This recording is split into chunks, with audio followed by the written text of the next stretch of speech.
You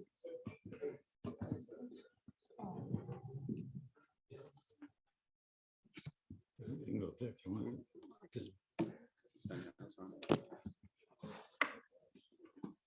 That's okay. It's fine. It's a bit too much of a tower type thing.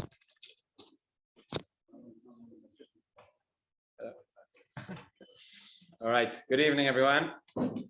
So, in this week's Parshat Azinu, we have the pasuk Kishem Hashem Mekrav V'Godel Elokeinu, which is the pasuk. It's a good opportunity to talk about Birkat Torah. This is the Gemara in Brachot tells us. From this pasuk, we learn the obligation that we have to say Birkat Torah every morning, every day before we begin learning. Kishem Hashem Mekrav. Moshe Rabbeinu tells the people, I'm going to call out the name of Hashem. I'm going to teach you the Torah. V'Godel Elokeinu. Beforehand, to make a bracha.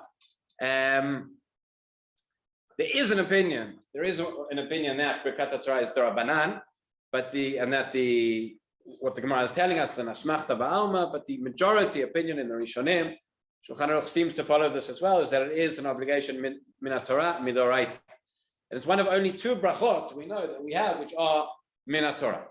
We have Birkat Hamazon, which when we've eaten, we are satisfied by Achalta v'Savata u'Berachta Hashem Elokecha, and according to the opinion that Birkat Torah is also a mitzvah min Torah. Every other bracha we have is midrabanan. And the Shulchan Aruch has a very interesting language. He says the first seif in Siman Mem Zayin, talking about Birkat Torah. Generally speaking, the Shulchan Aruch tells us halachot. He writes, what we have to do. The first seif regarding Birkat Torah says the Shulchan Aruch, Birkat Torah tzarich lizaher ba meod. You need to be very careful about this. Birkat Torah are very important. It's unusual language that we find in the Shulchan Aruch. If you're telling us this, clearly they are very important, and we need to be very careful. So one of the reasons why we need to be so careful is brought in the Gemara Nedarim. That Birkat Torah, the Gemara says, why is it? What was the cause of the Churban? And so again, it's a very strange language of the Gemara as well. We know there are a number of different Gemarot which tell us why the Churban took place. We have the Gemara in Yoma, probably the most famous, tells us first Beit HaMikdash was Avodah Zarah, Gilui Arayot, Shvichut Damim. Second Beit HaMikdash, Sinat Chinam. Other Gemarots give reasons as well. The Gemara Nedarim goes in a different track. It says, why did the Churban take place? Why were we exiled? Why was the land lost?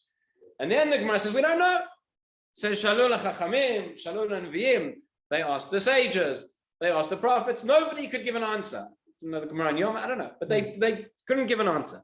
Until eventually they went and they asked HaKadosh Baruch Hu himself, who says, Aluzvam et Torati, because they left my Torah, Mipnei shelo balchu b'Torah tchina, because they didn't say Birkat Torah. It sounds a little bit strange. I mean, of all the things in the world, Gilui Arayot, Avodah Zarah, Shvichut Damim, Sinat Chinam, we understand. Didn't say a bracha. So whether it means the pshat is that they were actually saying the bracha, saying the words, or it represents something deeper, it's a question. But the Ran gives an explanation. And the Ran tells us that what it means, shelo berchu b'Torah tchila, not to say the bracha, it's not just a technical thing, or we saying these words. But when we say these words, we say the bracha, it's a sign of how important it is to you. It's a sign of what it means to you. It's a sign that when you say Birkat Torah, there's significance, a significance to learning. It's got chashivut. It's got importance in your eyes. That's why you say a bracha.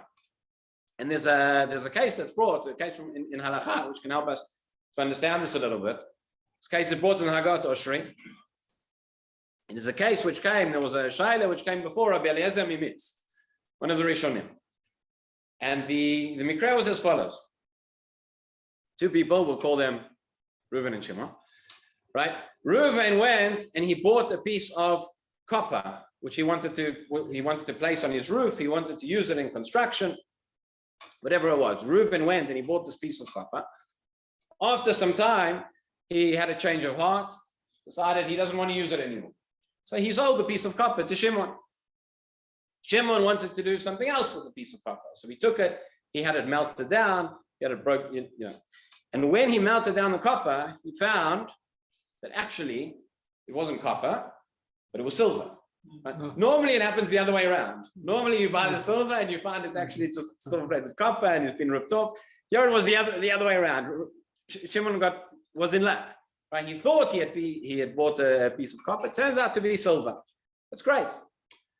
Then what happened is that Reuven, who sold him the piece of what he thought was copper and actually silver, heard about this, found out that he'd lost a lot of money. Reuven goes to Shimon and he says, okay, I sold it to you for whatever it was. It's worth, 5 times more. Pay out. Shimon says, what are you talking about? We had a deal. You sold me a piece of copper. I bought it. Your bad luck. So they went to Rabbi Eliezer Mimitz. Rabbi Eliezer Mimitz heard the case, heard that in Torah his psak was. No. The case was, the psak was in this case actually that Shimon was right, meaning Reuven sold him what he thought was a piece of copper for the price of what he considered it to be. That's what he paid, and that's what he received. Why? Because when he bought it, he had bought it al dat that it was a piece of copper. That's all that he had acquired, was all that he had. That was all the value that he had in it, and that was all the value that he owned, and that was all the value that he could sell. He thought, even though it was a piece of silver, it was precious metal, silver, he thought it was copper, therefore that's all he had was the copper. And the same thing here with the Torah that we have and the Torah that we learn. The kinyan that we have, the amount that we can acquire it, is only based on how much we value it, how important it is to us. If we think that we're dealing in copper, then that's all we have. That's all we have access to. But if we understand that it's a precious gift, if we understand this is not just silver or gold or platinum, whatever the most precious metal is, this is the Torah. Then we have access to it. Then we're available. We're able to use it and for it to affect us as well. And this is the explanation that the Ran gives in terms of this idea of they didn't understand, they didn't recognize the significance, didn't recognize the value of Torah, and therefore they didn't have it. And we can go one step further. Which is, I mentioned that the Gemara asked this question in a very strange way. They asked Chachamim, they asked Nevi'im. Nobody could answer. To Kadosh Baruch Hu himself to say, Al me'av da'aretz. And the question is why? Why didn't they? What was so mysterious? What was so difficult to understand here? Furthermore, what about the other Gemarot that we said? What about all the other reasons? Again, if we now compare, we take on the one hand, lo berchu b'Torah tchila. On the other hand, the 3 cardinal sins which you have to give your life for. If I was to ask everybody here, which is worse, which is more severe, I think it would be quite clear what you would say. So maybe the explanation again is as follows. The question wasn't what did they do in the times of the Churban that caused the Churban. We know that. We've got the Gemara in Yoma that tells us, we've got other Gemara that tell us all these terrible, terrible sins. The question that's being asked is, how did it get to that point? How did Am Yisrael get to that point where it's Avodah Zarah, Gilui Arayot, Shfichut Damim, the worst sins in the world, the worst things? We've just been through Yom Kippur, Rosh Hashanah, Yom Kippur. We know we've got the Torah, we've got this Brit with the Kadosh Baruch Hu, we've got Am Nivcha. How do you get to the point where this is commonplace? This is what everybody's doing in the times when you had the Beit HaMikdash and you had Nevuah and you had everything. And that's the question. How did they deteriorate to such a point? They asked the Chachamim, don't have an answer. They asked the Nevi'im, don't have an answer. Nevi'im have been screaming at them for centuries not to do this, right? And the answer is maybe aluzvamet torati, meaning it starts. The root of this is not just that you aren't learning Torah, but that maybe you're still learning Torah. Maybe you've got the books open. Maybe you're going through the motions and going through the herga and going through the habits. But that it starts off with the root of what does the Torah mean to us? What is it? How much do you value it? How much do you see its significance? Is it something that's going to inculcate and within your soul and within your very being and change your behavior? That was the element that was missing, and that was what led ultimately to the Churban. So again, it shows us this idea of the bracha, not just something technical, but something far, far deeper, something more than that. I think maybe not by coincidence that the pasuk that we have to teach us of Birkat Torah is found in Parashat Ha'azinu, of all parashot. Ha'azinu, very difficult parashat to learn. Difficult for 2 reasons. difficult because the language is very hard, it's very poetic, it's hard to translate, it's hard to understand the words. Also, it always falls out between Rosh Hashanah, Yom Kippur, Sukkot. Everybody's busy with a million other things, and we never, unfortunately, don't always dedicate the time that we should to these parashiyot. But it's part of poetry. It's part of a song. But Hazinu is a song. In fact, all of Torah should be a song. And there's a message there. The idea of Birkat Torah being part of the song, that the Torah being the song of our lives, not just something that we that we see by rote, that we do, that we have to.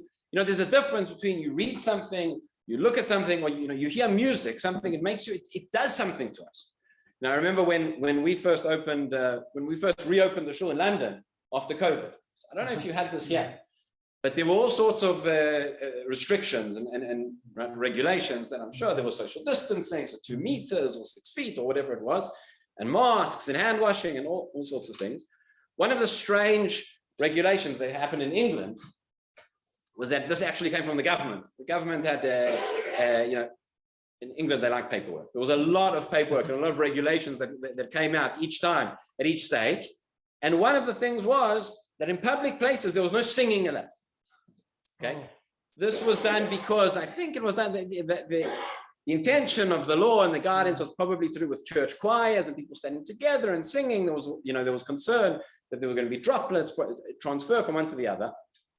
Whatever it was, but that was the official guidance, and therefore the official guidance for shuls as well was that we could reopen at the beginning. We could come and we could daven, but we couldn't sing. Okay, and it was, it was very, very strange. I remember the first Shabbat we announced. We sent out an email to the community. This is, we're going to reopen. Everybody has to sign in, and these are going to be the rules. This is how it's going to work, and there's to be no singing. And it started off. I think we said the Chazan was allowed to sing, but nobody was allowed to sing with him. You can imagine the first week Kabbalat Shabbat, what happened? Everybody started singing. It comes out. It's natural. You couldn't. And the Gabbai had to get up and say, actually, we can't sing. And there were people who came, and there were people who walked out, and there were people who went to other shuls. We actually had a professor in the shul, medical professor, going through with COVID. He commissioned a study because of this to see, he was testing droplets and inviting people into his lab to work out whether the singing was causing spread more transmission or not. In the end, his conclusion was that it wasn't responsible for more transmission. The government still didn't listen to him. Anyway, but why am I saying all of this? Because the singing is it was such an integral part for people, such an integral part of tefillah. It's not the same thing if you stand and just say those words than if you sing those words. There's a different feeling. There's a different hagashah. There's something else that happens to you. Something that uplifts us. Something that inspires us. And the idea that the Birkat Torah is learned out as part of the song, part of to teach us that learning Torah is a song. It's a song that comes in our lives, and it's meant to do something more. So that's maybe something to think about. Again, every morning as we mumble off the Birkat Torah very, very quickly. Hopefully not. So I'll just say a few more words in terms of the Shulchan Aruch tells us we have to be very careful about these brachot. So let's just say a couple of halachot connected. Generally speaking, we have 3 types of brachot that we're familiar with. There are Birkat mitzvot, which is the bracha you say before you perform a mitzvah. We have Birkat Sheva, right? Brachot of praise and of thanksgiving. So, for example, Birkat Shachar, brachot we say in the morning, various other brachot. And then we have Birkat Ne'anin, which are brachot when we eat, or we get our physical enjoyment, physical pleasure from the world before and after eating. What category does Birkat Torah fall into? So there's a couple of machlokot which might hinge on this question. Okay. One of the questions is, when do we have to say Birkat Torah? The truth is we avoid this nowadays because every morning we say Birkat Torah, and immediately after saying Birkat Torah, we say some psukim, we say some lines of Mishnah, so that we've immediately learned, so that there won't be a bracha levatala, and that we know we've started off, we've said the bracha, and that applies for the whole day. But interesting machloket, which is certainly if a person is learning and a person is saying the words of Torah that he's learning, you would have to say a bracha. What if you're learning just in thought? What's called hirhur. Right? If a person is just thinking words of Torah but hasn't actually said anything with their mouth, would they be required to make a bracha. So according to the Beit Yosef, seemingly not. Shulchan seems to say no, you would only say a bracha if you actually speak. The Vilna Gaon argues, he says, what are you talking about? He says, we have the mitzvah is v'hagita bo yomam v'layla. There is a mitzvah of thinking about Divrei Torah, not just speaking Divrei Torah. The Beit Yosef would say, you can only say a bracha when it's got something, there's something tangible that it's going to apply to. When you speak, there's something tangible. Says the Vilna Gaon, but there's a mitzvah anyway. So you might say that this is the difference between them, that the Vilna Gaon is looking at it as a birkat mitzvah, and therefore whenever I fulfill the mitzvah, I would have to say the bracha. Whereas if I say it's just a birkat sheva, just right, if it's a bracha of praise, of thanksgiving, so I need something tangible, I need that speech in order for it to be fulfilled. Again, that's not the only way to explain the machloket between them, but it's one possibility that some of the Achronim raise. Another machloket we have is regarding. Another minute is fine. Okay. Another discussion we have, which is when one comes up by slichot as well, where one starts saying, if one says slichot very, very early, and one says psukim as part of slichot or psukim as part of davening, are you required to say birkat Torah before saying those psukim? Again, if you say that it's birkat mitzvah, so when you say those psukim, you're not fulfilling the mitzvah of learning Torah, part of davening, then there's an opinion that says you wouldn't have to say. Or maybe you would say no, nonetheless, you would say the bracha anyway. Again, that's something else. I'll just finish with this, that there is an opinion, very interestingly, that to say, it's brought in the name of the Baal Shem Tov, that actually birkat Torah, well, we have two brachot, which we say, 2, 3, depending on how you count them. But the bracha v'harevna, we ask Hashem to make the Torah sweet, to make it the song that we feel. So says the Baal Shem Tov, that actually is an aspect of birkat hane'enim.